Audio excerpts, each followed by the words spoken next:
welcome to the classroom again. And I remember the last time we talked about inner gnosis, how that is very important to the knowing of self, all right, self-realization basically.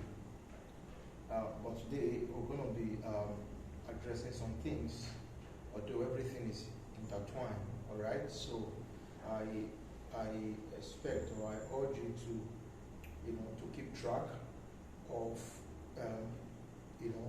what is being shared, what is being passed.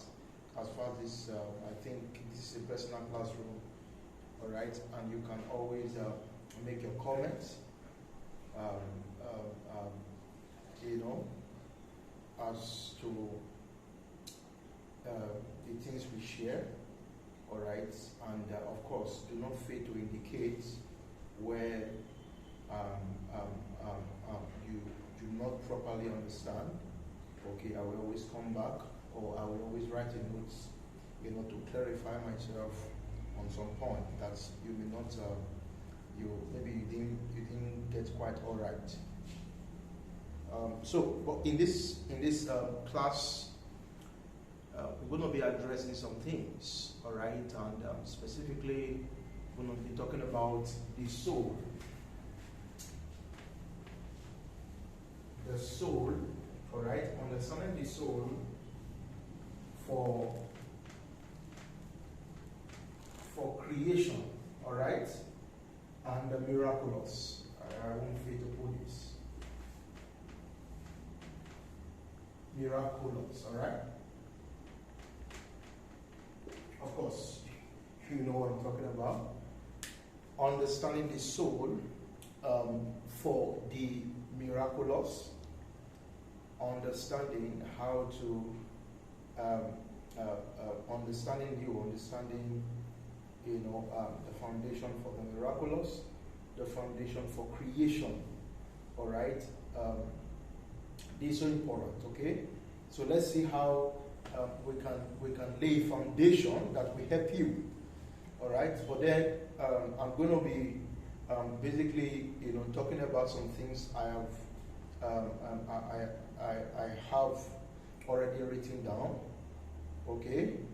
And maybe we'll build on it just to give you kind of a scholastic background to these things, okay? So let me read from somewhere, all right? Now, the soul takes on different shape. Just talking about the soul, what it means. What is the soul? All right? What is the soul? Everything, understanding this is so important for you. It's so important for, for the miraculous, for creation, all right? For being the change that you so desire. All right? And so please take note. The soul takes on different shades of meaning, both in religion and philosophy, except in science where the concept has been ignored because of lack of empirical verification. However, it has been majorly seen in most religious and philosophical traditions as the immaterial or incorporeal aspect of a man, Of course, that you can relate with. If I say touch your soul, you may not be able to hold on to it as if it's a substance, but you can touch your body, all right? So, basically, in both religion and philosophy, there is that concept of the soul. There is a soul as a concept, but in science, we really do not have that because of lack of because of lack of empiricism when it comes to that empirical verification. Okay, but in philosophy, in mystical traditions, all right, there is that concept of the soul. So we're going to be talking about this, all right, and seeing it from different aspects or different dimension. And so we have that. So let me continue.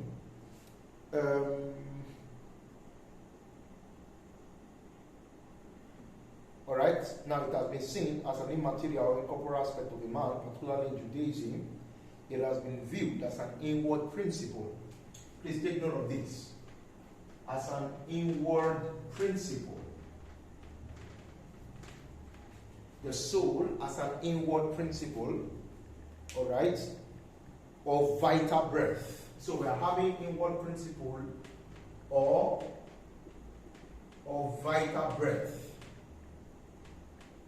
So we are still talking about the soul, alright? In Judaism, we are talking about the soul as the inward principle or the vital breath of a man. Okay? I think it's actually the word nefesh. Is the Hebrew word nefesh. Okay? And so you have that nefesh simply means breath, or the vital breath, or the inward principle of a man. Okay? That drives or permits human actions of the material body. Now listen to that carefully. It's so important you take note of that. Okay? The soul is the inward principle or the vital breath, nefesh, alright, that permits and drives human action, alright, and the material body. Now, because you're gonna come across this, later on, how basically, by having to understand the mechanics, the dynamics of the workings of the human soul, one can take care of his body, alright, and it's also part of, should I say, one of the basic tenets. If you look at if you look at some of the new thoughts, philosophical movement, pioneered by Phineas Quimby, alright, he was an American mesmerist. I think, his basic, his philosophy was mind over matter, and so the body referred to as matter, alright,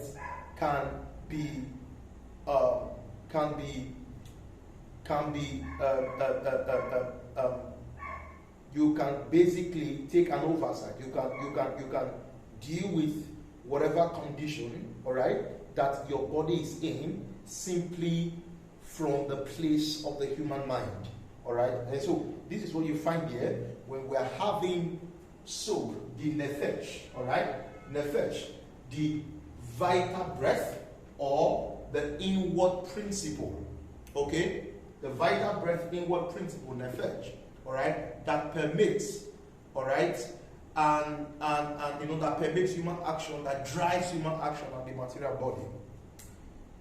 And so I think you understand that. Now, ancient Greek philosophers like Socrates, Plato, Aristotle, alright, see the soul as the essence of the body that never dies, though Aristotle only saw one aspect of the soul called the intellect, or mind, alright, as what never dies. But in Orthodox Buddhism, the soul or self is impermanent. Basically, Buddhism, underlying tenet is that all things are impermanent, okay? And so when we are talking about eternal self, that is not part of the Buddhist Orthodox doctrinal standpoint. All right, they believe everything is impermanent and nothing is permanent. All right, and so we see that in that Orthodox Buddhism. All right, as one of the emphasis. All right, so let me continue. Plato, in his work The Republic, sees the soul as encompassing three parts, which are, now I'm going to list this right now because we're going to find this also.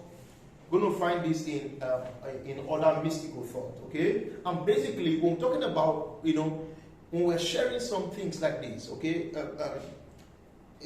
don't just think, oh, these are just mere, scholastic exploration. No. All right, it's truth, and truth is universal. Okay, whether it is known philosophically or is known mysteriously, it is still the truth. Do you understand that? And so you see, similar thoughts, development of thought, the construct of thoughts. If you look at the history of ideas, all right, ideas somehow, you see, why some ideas began mystically, others began philosophically, okay, and somehow, we now began to have, a kind of a unification center.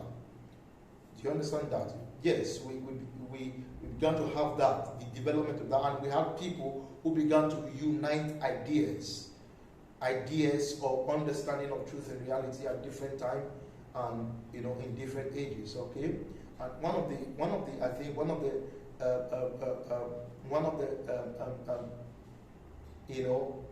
philosopher, all right, that stood out in terms of unifying ideas, all right.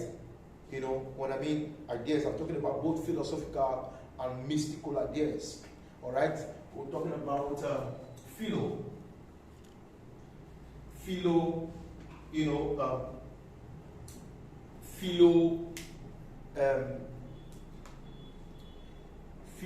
is an Hellenized Jew, all right, and so basically, he began to unify, all right, Greek philosophical thinking, all right, and began to match them up with, most of the things you find in the Hebraic tradition, all right, just to give us that, place of, unification. Okay, so just relax. This is not just a scholastic thing. Okay, and you need it. You are a rational being. You need it. You need to know something. All right. You need to know what you are doing. You need to have clarity. You need to have proper understanding. All right. And that's why some of these things are coming to you. Okay. And so just please take notes. Now we're going to basically see the three things, okay? The three facets or categories, all right, in which Plato sees the soul, all right? Now, number one, we have the logos. We have the logos, which he calls the mind, all right? We have the logos, okay, the mind or reason. We have the thymos. We have thymos, which is emotion, all right? Emotion, you can also call it vitality or ego, okay? And we have the eros. Eros. And in this one, we are talking about desire. The eros is desire. So we have mind, emotion, and desire. And so Plato, this is an holistic, Platonic concept of the soul. And you're going to really see this, all right? You're going to see this as we move on because it permits, it permits some of the mystical concept of the soul. You're going to love it. Each of which should function. Now, this is what was said alongside the, categorization. Now, each of these, the logos, thymos, eros, mind, emotion, and desire, all right? Now, each of these, he says, should function, all right? Each of which should function for the balance of the individual. And so, the unification of this is to bring about balance. Please take notes. Is to bring about balance. What is maturity for a human being, according to Plato, is the balance of the human mind, emotion, and desire. Are we getting it? And so, let's move on. In modern Christian, kingdom schools, in modern kingdom, Christian kingdom schools, of course, you should know, let me not mention them, but there are rising Christian, kingdom schools. I mean, kingdom schools as a Christian movement, okay? And so there is a discourse of the soul. There is a concept of the soul discussed among these kingdom schools, all right, within the Christian community. And so in modern Christian kingdom schools, the discourse of the soul is usually under the term the soul gates, all right. We have soul gates. Okay? Now this soul gate is the sum total, all right, of the human conscience, imagination, mind, choice, will, emotions, desires, and thought. In Theosophy, the soul, as opined by Madame Blavatsky, is the feed of our psychological activity as thinking, emotions, memory, desires, as well as the seat of psychic paranormal phenomena such as extrasensory perceptions, clairvoyance, all right, which is clairvoyance, soul's journey or out-of-body experiences, telepathic communion, ERC. Now, in Kabbalistic mysticism, the soul, nefesh, or al-elokit, right? Either call it nefesh or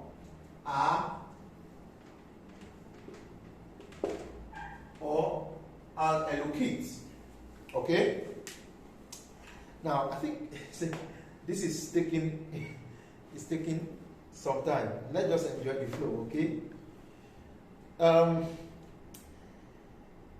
Now, in Kabbalistic mysticism, the soul is composed of the Sephiroth. Now, please take note of that. Now, of course, you already grabbed the whole Platonic, and soul's concept. So, let me read it.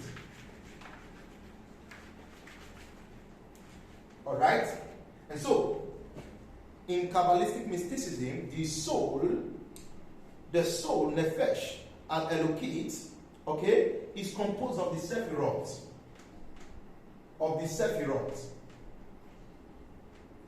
Okay? Is composed of the Sephiroth. I think in this class, we're not going to be covering, we're not going to be covering the scope of this. I mean, it's not what you can even cover, but we're not going to be going, going in depth, all right? Just laying a foundation. But just know that in Kabbalistic mysticism, when you look at the Hasidism is just a mystical tradition in Judaism. And so basically, all right, the interpretation of the soul, all right, the understanding of the Sephiroth is the human soul, the entirety of the human psyche, all right? And so, it's composed of the Sephiroth captured in 3 layers, okay? Now, please take note. We also spoke about the Platonic concept of the soul. Now, this is now, all right, the Hasidic, concept of the soul, or the Kabbalistic concept of the soul. But then realize what I'm about to say now is the same thing with that. But then in relation to this, I mean, this is just grouped into 3. All right. Now, when we talk about the Sephiroth, we talk about the 10 emanations. All right, which are the 10 energies. Okay, of the human of the human psyche. All right, but then they are grouped into 3, which are grouped in 3 layers, captured in 3 layers, which are inmost thoughts. Listen, inmost thoughts. Inmost thoughts. All right. Now, this inmost thought, you can say God's thoughts. God's thought is inmost thought. Okay. Now, this inmost thought, okay, eventually leads into the act flow of the heart in terms of human speech. So we call it the second one, we call it heart flow. Okay? Heart flow in human speech. In human speech. Okay? So we are having pure thought, we are having human speech. and then which eventually is consummate in what is called the inward propelling actions. All right, inward. Number 3, inward propelling actions. Inward propelling actions. Okay, we have the inmost thought, we have the outflow human speech, and then we have an inward propelling action. Okay, now this is the 3 layers. All right, that summed up the whole Sephiroth. Now listen carefully. The harmony of these 3 layers. Remember, in that Platonic categorization, all right, it says that the harmony of these 3 parts, which is the what? Which is the thymos, which is the eros, and which is the logos. He said the harmony, the unification of this is what brings about a balanced human being. Is what brings about a balanced man. All right. Now here you see this. He said the harmony of these layers is related to the zadits. Now listen carefully. Related to the zadits. Zadits are called the righteous ones. Okay. Now they are basically, listen, the righteous one referred to in Hasidism as the energetic channels of vehicles or chariots of infinite light, or the Merkaba of infinite light, of infinite light. Okay? Listen carefully. Why is the harmony of this related to the Zadits, the people? Because they are the ones, all right, in whom there is the attainment, all right, the attainment of inner unification, the attainment of inner harmony. I mean, the set of people, all right, in which the thoughts, okay, in which the speech and in which the action, all right, is altogether a unified field of power. All right, so they don't speak what is not conceived here. All right, and their action is not a break. All right, it's not he does not break that harmony within them. Do you understand what I'm saying? So you're going to notice this, in some texts when it says, as out of the abundance of the heart, the man what? The man speaks. Okay, the man speaks. You see, and from your heart springs forth the springs of life. That heart is always the center of harmony. Okay, the center of harmony. So now, just follow. Now, we are all channels of the divine absolute within us. We are all channels of the divine absolute within us, as us. But until we are present to ourselves in that psychic center of harmony, life, or the very love essence of this form, remains obscured, both in our individual and collective experience. Brokenheartedness is inmost energies in disarray. Do you get what I'm saying? So we said that harmony is the center of, that heart is the center of unification. Okay? But that brokenness is what? Is these energies in disarray. Do you understand? And so it could also be that chaos within your soul can also be the result of, let's say, anxious thoughts that one sustains. When maybe you are worried about stuff, thinking about, anxious about thought. You see, your field is not in that harmony. And because it's not in that harmony, you function less productive. Do you understand what I'm saying? You are less productive. Alright? You are less productive, and you in terms of being able to create the change that you want, alright, you are not able to manifest that change because you are not whole and present to the harmony within your soul. Okay? So this is what you find when you go through this stuff. Okay? Should I stop there? I mean, this is so powerful. Okay, this is the soul as the foundation of creation and miracles. So let me move on. All right. So, brokenheartedness is Emo's energies in disarray, whose creative product is evil and miseries in our world. You see that? That tells you what is. You see, let me tell you this: the manifestation of evil, or the expressions of men, okay, that eventually do not bring about, all right, coherence in the human community. Doesn't bring about prosperity. Doesn't bring about, a state of well-being. It's always the result of inner disconnection, and you must understand this. So you stop all this blame game. Oh, if the devil is this, if God so loved. No. You are responsible for what is taking on in this place. All right? For what is happening in this space. Whether it is evil or good. I mean, leave God and the devil aside of this. All right? Because both is a reflection of you. And both is an expression of either being present at that center of harmony within, or that disconnection. And so every expression that makes this, community of coexistence, okay, miserable, is the result of inner disconnection. This is why we talk about wholeness. And if you look at Jesus, it's part of what Jesus did, all right? Do you understand what I'm saying? Yes. Yes. Healing the brokenhearted in the society. Because that's the place from whence come all our miseries and all our ecstasies and joy. That's harmony. Okay, so let's move on.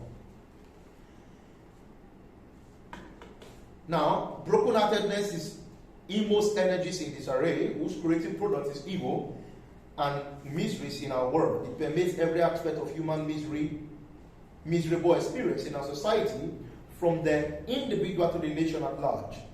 In many allegories, particularly in Zohar, this unified soul is symbolized as prince or princess. As what? As prince or what? Or princess. That's why Jesus, as the Prince of Peace, all right? Jesus, as the Prince of Peace, is an archetype of that wholeness within the psychic seat of man. Do you understand? I mean, this is how you and I becomes creative, all right? It's how you and I live powerfully in this human community. You should understand that. And so you see that, you see in many allegories, not just only in Zohar, I mean in all that mystical tradition. All right? You see, this wholeness is always referred to as the prince or the princess. Okay? This unified soul is symbolized as prince or princess. He who is whole in his own soul is the Prince of Peace, out of whom the fragrance of love and power spring forth into all the dry places of the earth. And by watching this, all right, I know so deeply down in me that you are the Prince of Peace. Yes. In relation to our nation, you are the Prince of Peace. You see, you and I, we are the Prince of Peace. And this is pointing to the very wholeness that is within our psychic space. By this, all right, there is always the unfolding, the springs of life. All right? Out of your heart comes forth the springs of life. Okay? And so like I said here, all right, listen carefully, like I said here, I said, is the Prince of Peace, okay? Out of whom the fragrance of love and power spring forth into all dry places of the earth. It is he by whom the desert places are filled with rivers of goodness. Here, the desert is a metaphor for all broken-hearted in our world. In relation to human anatomy, a unified energy coherence of the soul is seen as a healing and preservative principle of the human body. In Hebrew text, it is written, a merry heart, it's medicinal to the body, and an energy disorder of the soul drains out life from the body. Like I told us, this is part of the, core tenet in New Thought philosophy. All right? When people talk about the wholeness of the human mind over matter, which is the body. And so, right thinking can actually, deal with stuff, all right, in relation to your body. Oh, wow. This is beautiful. Okay? Let me round up. I'll be rounding up soon. Joy is not an act, it is energy. The creative power from which the body filled draws its life. So that's why I said a merry heart doeth good. So joy is not merely an act, it is an energy. An energy in which your body can be preserved. Alright? An energy in which your body can. That's why you see, for mystic, alright, there is nothing invaluable as joy, as the peace of heart, do you understand? Joy, peace, all of this is not so much of what we value, all right? We don't really value this. We don't see peace as anything. Do you understand what I'm saying? You can trade anything for this peace. You can trade anything for this joy, all right? But then you see, lots of things are in disorder when all of these things are not in place. It's so important, okay? This is the understanding that underlies ancient sanctity of the soul from being mixed up with the cares of this world. Now, you're going to understand stuff, even what Jesus said, okay? In an ancient thought, to lose your soul means to lose your harmony to chaos. This is what Jesus meant when he says, a man profit nothing, never to his advantage and advancement, if for the cares of the world loses the harmony of his own soul. Do you get that? Cares here refers to cravings, all right, out of inner balance of contentment. Do you get that? Cravings out of inner balance of contentment. Nobody's asking you not to desire something, but then you don't lose your inner balance, your inner harmony you see, nothing is worth losing your inner harmony for. All right? Nothing is worth it, because that's your power. Okay? That's where change comes from. That's where transformation comes from. Do you understand? That's where creation and the miraculous breaks out from. And so, compassion, okay? He said, cares here refers to cravings out of inner balance of contentment, compassion, and mind.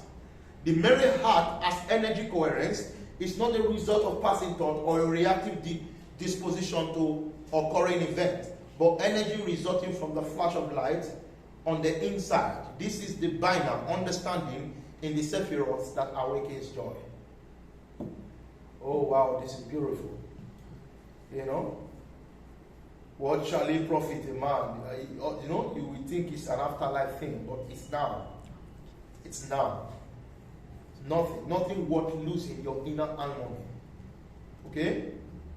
And your desire for something, your as you go about your daily pursuit, everything must stem out from that inner balance of love, of compassion, of contentment.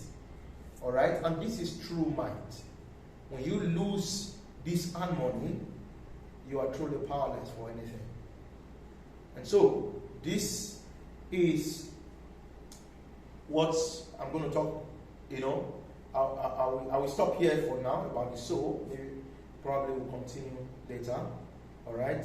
If you have any question and you are interested in it, more about it, just just put it there as a comment, okay? Thank you so much for your time. You are blessed forever. Shabbat.